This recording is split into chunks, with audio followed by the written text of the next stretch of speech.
So, welcome, Deb. How are you today? I am great, Cynthia. How are you? I'm well, thank you. So, thank you so much for taking the Growing Through Grief or From Grief to Growth class. Thank you for taking every class you have ever taken with me. It's been truly a delight, an honor to watch you grow and move through all of the different stages of your own evolution since I met you a few years back. It's been a journey, huh? It has been a beautiful one. So that- But today we're going to be focusing on one of our more recent classes, the Healing Through Grief course that we did a few months ago. And so, shall we? Where shall we begin? What would you like to share? Well, let's start at the beginning, Okay. um, which for those of you considering the class, you may have already decided you're not taking it. And I would say that's exactly what I did. I thought, well, this, this isn't exactly for me. And I thought, I would be more useful as a helper than a student. And even though Reverend Cynthia said to me, well, gosh, you're one of the reasons that I decided to do the class because I had lost my husband recently, about a year ago now, a year and a half ago. And I was so startled by that information that I said, well, let me reconsider. Is there something here for me? And am I missing it just because, I'm not aligned with where I need to be, right?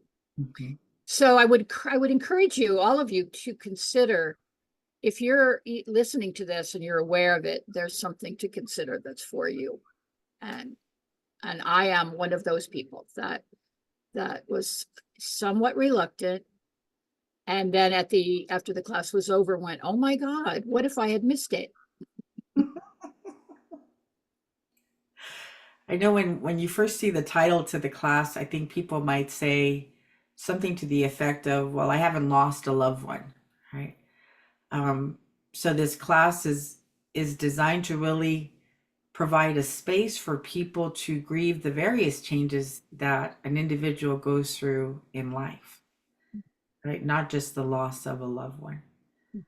Um, but how did it help you Mhm. specifically? Yeah, so a couple of things. One is I want to say that I realized early on that there had been grieving for many things I didn't recognize. Mhm, So the loss of my husband was a big thing that I couldn't miss, mhm, but there had been other things too that had caused grieving that I didn't realize it had caused that, like a change in work that I was doing, or a relationship, a friendship that went in a direction that I didn't want it to, right? So one of the things that happened early was I realized grief is something we are all experiencing at different times for different reasons. I hadn't attended to those. So one of the first things I got was, how do I attend to that? And I think the popular notion of grief is that it's a negative experience. mhm. And for me, grieving has proven to be a transformational experience. So one of the first things I got from the class was how to communicate with those that may have left my world, whether that was through death or through moving or through change. And I wanted to still communicate from the heart. I wanted to still share my love. I wanted to still um, be present to the beauty of it. And I didn't know how to do that. I mean, if they're not there, how could I do that? Right? I would need them. So one of the first things I learned was, no, they don't have to be there in the physical because they're always there in the spiritual. Absolutely. Beautiful. And so were you able to do that even with people that were still on this side of the veil? Yes, to some extent I was. I reached out to a number to a number of different people that had been in my life in the past, or there had been something um, disruptive to the relationship.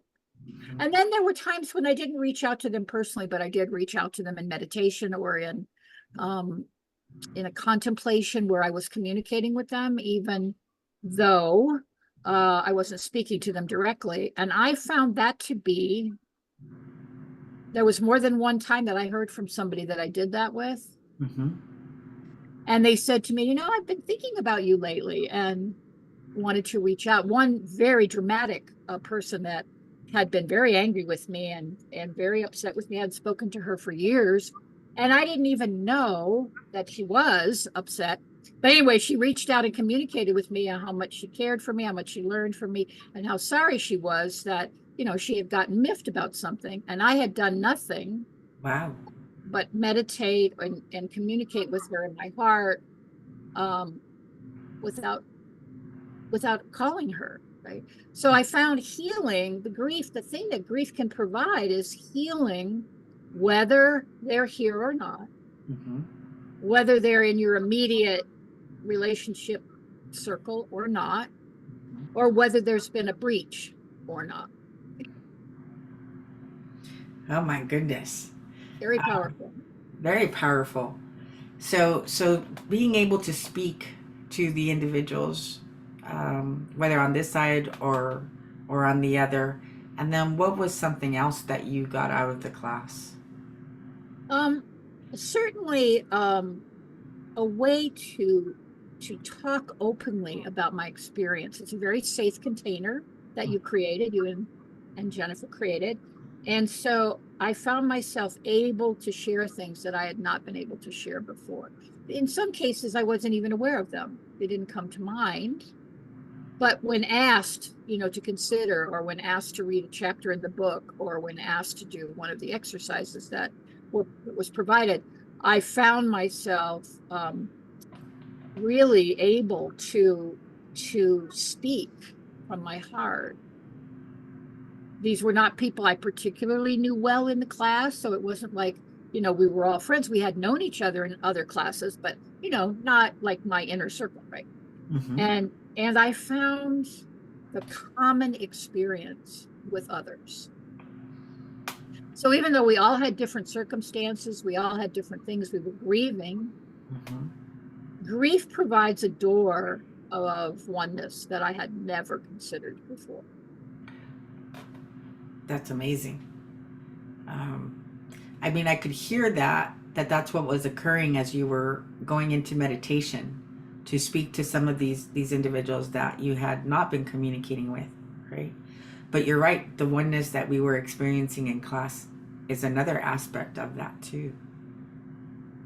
Yeah, asking ourselves the question about loss. I don't know if it was direct, but one of the questions I came back from class with one of the weeks was, is there really been a loss? Or is it a change Mm-hmm.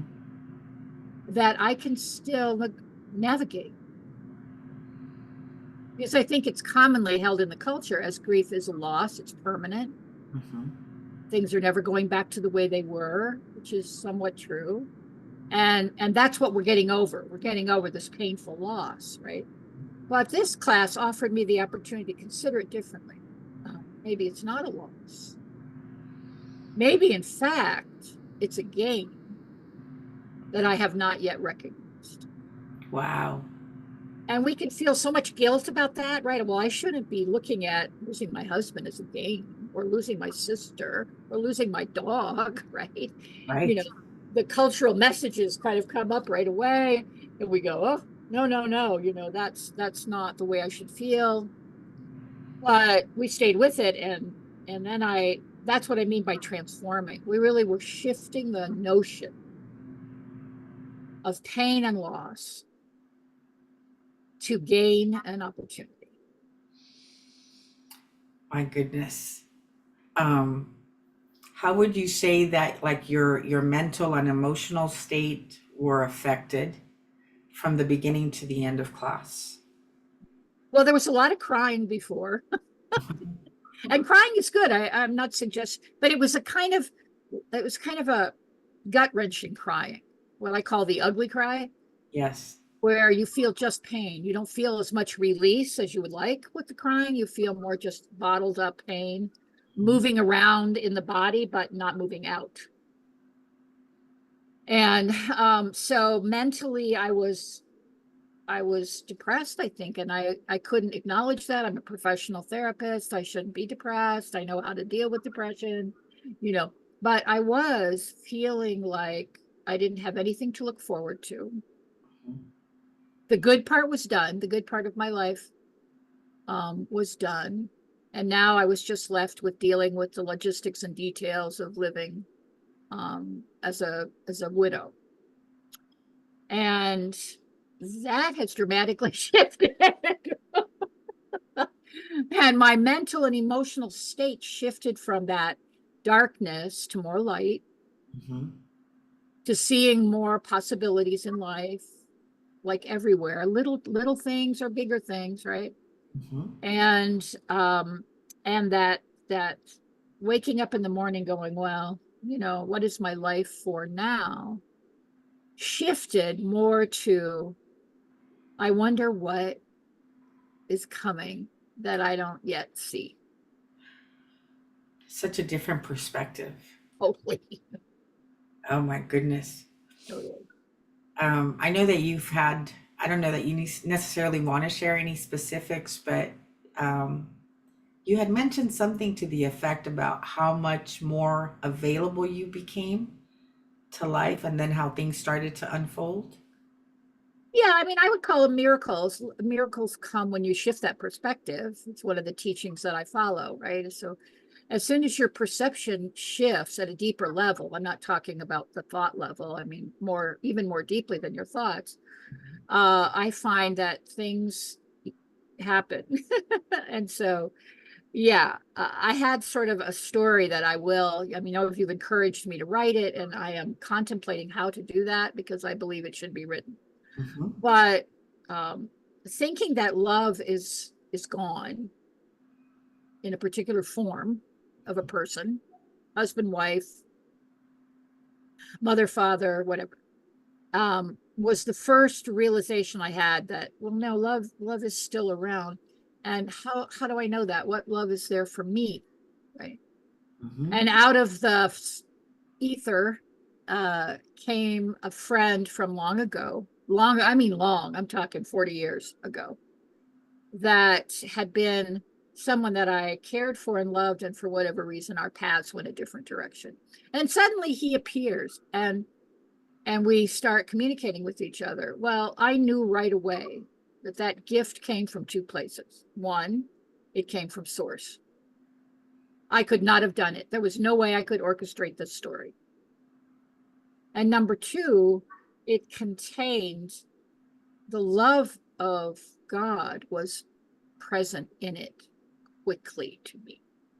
And this was not because we have the same belief system or we follow the same, you know, it wasn't well, of course, we discussed it and now we know we're on this spiritual connection thing. No, wasn't like that. It was like, you know, here it is. What are you going to do with it? Wow. Wow. So I giggle about it and I smile about it because it's like a little romantic story, but at a deeper level, that could not have happened if I didn't open the door to the grief I was experiencing. I couldn't keep that door closed, shove it down, and move on. You know, Mhm. that's the life, what we do in life sometimes. It was not possible. That would never have happened. That miracle would never have appeared if Wow. I were not available to it. So it's sweet and it's delightful and I'm enchanted by it, but I'm also fully aware that and I will whatever direction things go, I will always credit the grief class for letting me see Yeah. that life is for me in a way I never expected. I mean, it seems that so many of you in class became available to more life. Um, so to hear, right, that even though your husband passed a year ago and it was a beautiful 30 something year relationship, 35. Mhm. right? That here comes love knocking on your door again. It's just amazing. Mhm. And in communicating with my husband on the other side, I was very aware that he was orchestrating or attempting to assist Hmm. with my happiness. So on those days when I would miss him so much that I was bent over with the feeling of being alone, um, I could feel him attempting to, let me know that I was never alone Hmm. and that I would be happy again. But I had no idea how that was going to occur, and I would not have picked the way it occurred. I would not have put, I would never have dreamed that up because it was just not in my, it would, he wasn't in my life in that way, and now he is. So I considered it all a lesson in how do we know life is for us? We bandy that expression around in our circle, right? Hmm. Love is for you, or life is for you, love is for you. It's always for you. It's never against you. Well, it sounds good, but how do we know that's so? Right. Hmm. And I know it's so in a way that I never knew before. Amazing. Yeah. Wow. Wow. So I want to say thank you for trusting and coming. And um, I loved creating this class. I like to listen to the students, to the clients, to my friends, and then based on whatever it is that they're moving through in life, can I then provide it in the form of a class that we can all move through together? Because, like you said, grief is something that we all experience in life, right? Whether it's the loss of a job or of a friend or moving houses or your kids growing up and moving away or even health challenges, right? Or as we age, we're not quite so supple, right? It's like Yes, there is that. Yeah, and I'll tell you, it came out in a how does it move forward after the class is over? Because it's still with me. Some Mhm. of the things that we did. And one of the ways I've seen it play out recently is, people in my area are involved in the fire that we're experiencing right now in Northern California. Okay. And that is thought of as both a trauma and a loss, right? Hmm. And so I've noticed that what I've been able to say to people, I've helped at a couple of shelters and evacuation centers and so forth. And in conversations with people, I've been able to bring in some of the ideas that we shared to help them see it as an opportunity, as a chance to recognize the amazing gift that firefighters are, the way communities come together when there's a disaster, the people you meet that you didn't even know and they were your neighbors, and all of that is the love expressed. But the topic is grief, but Yeah. it will be a transformative one if we are available to it. Mhm. And so it's had a life. I went from the class to my own situation to new miracles happening to helping others Wow. embrace this moment that is so precious. Grief is so preciously available to us to change. Wow.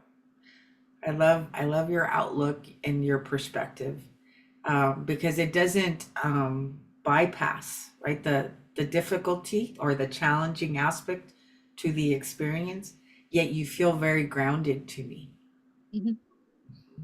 And far less afraid. Okay. I was very afraid of loss. I felt like I was overwhelmed by it, and I was never going to get on top of it. And that might be true. I shouldn't have been trying to get on top of it, right? Um, but we all want the pain to stop, right? So we do various things about that. But yeah, I feel like I will never be as afraid of things that happen in life again as I was before. So, what would you say was had like the most impact on you from the class? One thing. If you had to pick one, because I know you've got a couple.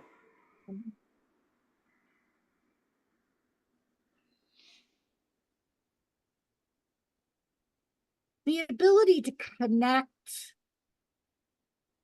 with people at the level of experience and move beyond it. So my fellow classmates were in various stages of their experience, but we were able to connect with each other Mhm. in a way that helped us move beyond that. Wow. So I know I will see them again in some iteration down the road, and it will be a new kind of connection because we've traveled this territory together. Hmm. So it would be impossible for me to say one thing, but I was very aware that I had entered a kind of sacred space where I could open up, other people could open up, but we could, it wasn't just venting. It wasn't just, sharing our story. Hmm. We were in it together to transform the story.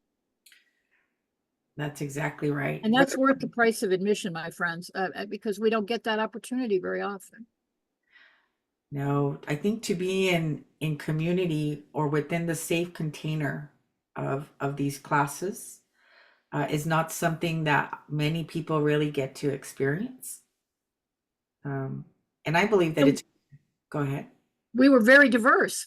Yes. We were not similar in experience, life, age, color, shape, size, right?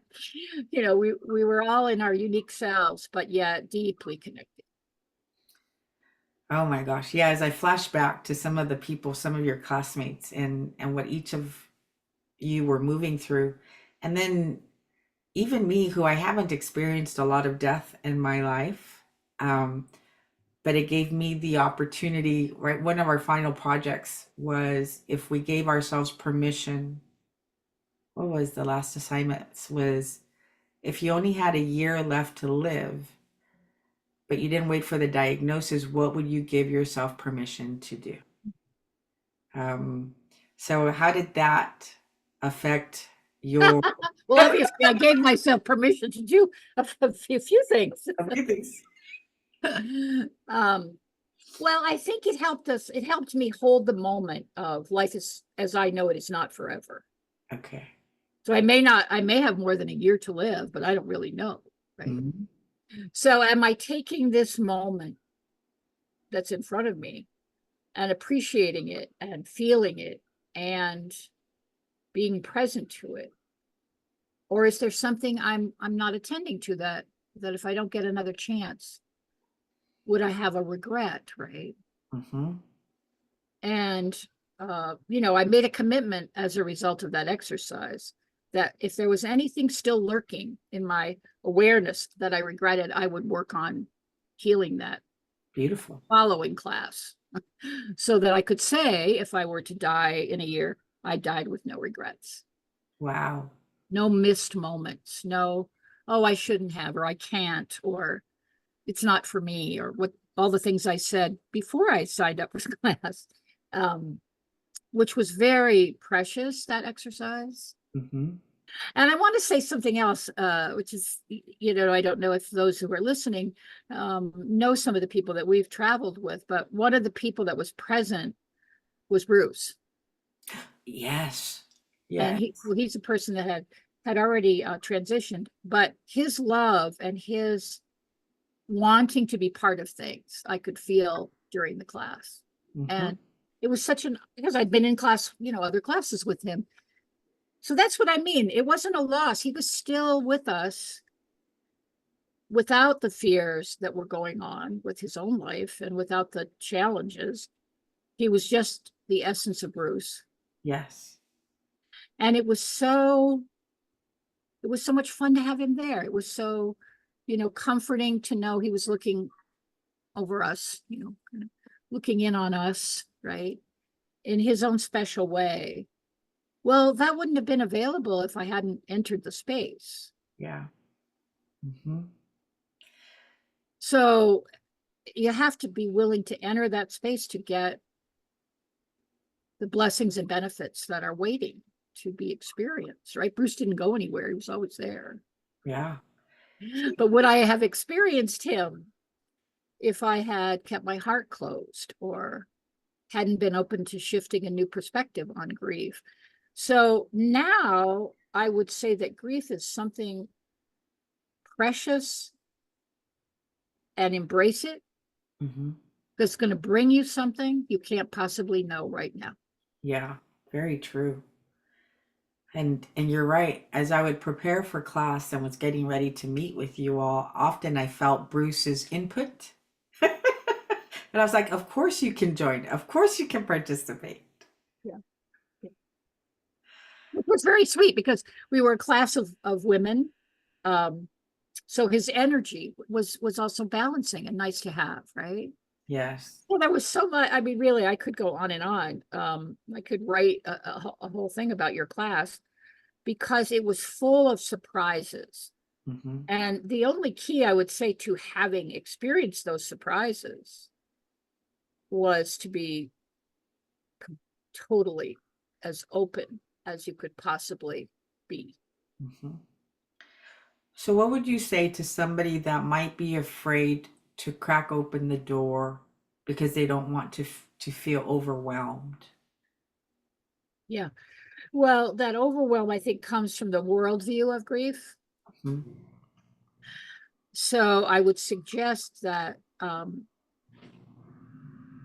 there be some practice of trust, some leaning in to if what I'm saying is life is going to give you a blessing, it's waiting to give you a blessing or two or three or 10. And Hmm. the only thing standing in the way of that blessing is you. Yeah. So, take a deep breath, do some of Reverend Cynthia's breathing techniques and look for it. Look for the blessing that's coming, right? Watch for it. What? Yes. Just like a little kid, waits to open their present at Christmas. They Mm. can't wait to see if Santa brought them what they asked for. Yeah. It's And kind of that level of anticipation. And then when you start to receive it, gratitude replaces the overwhelm. wow. So that feeling dissipates and a new feeling comes in. And that feeling is, oh, I'm so grateful I took it. Oh, I'm so grateful I opened. Oh, I'm so grateful I tried the things that Jennifer and Cynthia recommended. Oh, I'm so grateful for the people that I was experiencing it with. Oh, yeah. Oh, I'm so grateful for the big present I got after the class, which is still being opened. Um, so yeah, it's Oh, wonderful. wow.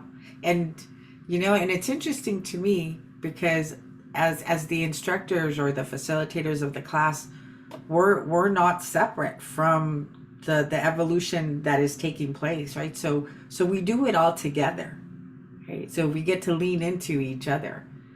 So And the energy around that we were bringing in, the energy that we were bringing in with our practices, some of the things Jennifer did and so forth, I hmm. think really helped to stabilize that overwhelm. Yeah. I think, it wasn't just a sacred container of love. It certainly was that, and it was a container of an energy that we could relax into, and then the things we were struggling with had a place to rest. True. So just to give you all a bit of a preview, we bring Reiki into this space. We work with prayer, right, to create the sacred container, and then there are various exercises and techniques that we do work with throughout the class as we dive into whatever it is that we're carrying to clear the way, right, to experience more of what life and spirit has to offer us. Yeah, and Reiki was another one of my surprise gifts because I had been a Reiki master 22 years ago Mm-hmm. and had gone on other journeys. And with Jennifer's um, abilities, I was like reconnected to something that I knew was important for my life. So I embraced it again and then started a whole journey of Reiki chapter 2. And and it's fabulous. It's been fabulous, right? So sometimes you pick up something from a class that informs your life in a way that you don't see coming. Hmm. That becomes part of what is next for you or right for you, right? Or God's idea of you if you're in the visioning conversation. So I didn't know that. I didn't even think about that at the time. How many years had gone by, Deb, since you had been working with Reiki? Probably 15 for sure. Okay. Do you want to share the story about who you saw at the Yeah. market? Okay. So after I I contacted Jennifer after the class and said, I think I want to go further and have a refresher and and I explained what I had gone through and so forth. And so we discussed it and we set a date for some sessions. And then I left my house. Now, everyone, you need to know where I live. Okay, I live in the mountains of the Eastern Sierras. live in a town of very few people. We have a grocery store, a gas station, and that's not much more. And I went into the grocery store, pick up a couple of items, and the person in front of me in line was my Reiki master, who I had not seen for 20 years. I had no idea if she was visiting the area, if she lives in the area or what. But it was like, again, oh, I'm supposed to open this door. That's clear. But it was so far out of any experience I was expecting. Mm-hmm. And so obviously a synchronicity of spirit, Yeah. because I've been here 19 years. I've never seen her before here in my area. So even if she does live here or she does visit here, right? So I started to laugh. I mean, it was like, okay, I'm going to do it. And then I told Jennifer and she got chills, right? Because when we move the energy in whatever discipline we find to be ours, again, stuff is going to happen. Mm-hmm. So not only did you move out of the density of the depression that you were feeling at the time, but you you entered, I guess, into a lighter, much lighter space that allowed you to see your teacher at the market on that day. That's right. I could not and recognize her. Remember, now I haven't seen her in 20 years. And although we resemble ourselves from 20 years ago, Right. we don't know how different we look to Mm-mm. someone who hasn't seen us for that long. So, yeah, awareness, again, opening to the possibilities. I feel like, wow, that's all I had to do. All I had to do was show up. Yeah. And but you know what? I also have to give you a lot of credit because fear is something that so many of us walk around with, right? And I've heard people say in the past, I don't know if we are holding on to it or if it's holding on to us or if it's both. So it's not the easiest thing, right, to break free from. So I just want to give you a lot of credit. Yeah. Yeah, I appreciate myself for that as well. And I encourage anyone to just trust that if it has the smallest amount of interest to you, go for it, because that's your clue. Yeah. Even if you're just curious, right? Well, I wonder what she's talking about. I may have to take that class just to find out what she's talking about, right? The slightest little move in spirit's direction Mm-hmm. brings a harvest of magnitude we go, wow, where did that come from, right? So I And feel like spirit was just waiting for me to bring my grief mhm. as it was, um, to the table, and then allow it to be transformed. That's a God beautiful. wasn't doing the transforming, right? So that's all you have to do. I mean, you bring it. Yes, you don't try to change it, stuff it, pretend it's not happening or get over yourself. You Uh, give up all of those things and you just enter the sanctuary of the grief with spirit and others that you love and that love you, and then watch what happens. right? The possibilities are infinite. Yeah. So thank you so much, Deb, for sharing a bit of what you experienced and are still experiencing. And so please know that we extend an open-hearted invitation to you if you're interested in taking this class. Our next class will begin, I believe, the second week of September.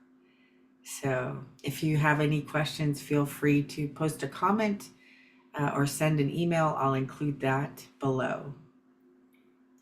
Thank you Bye, so everyone.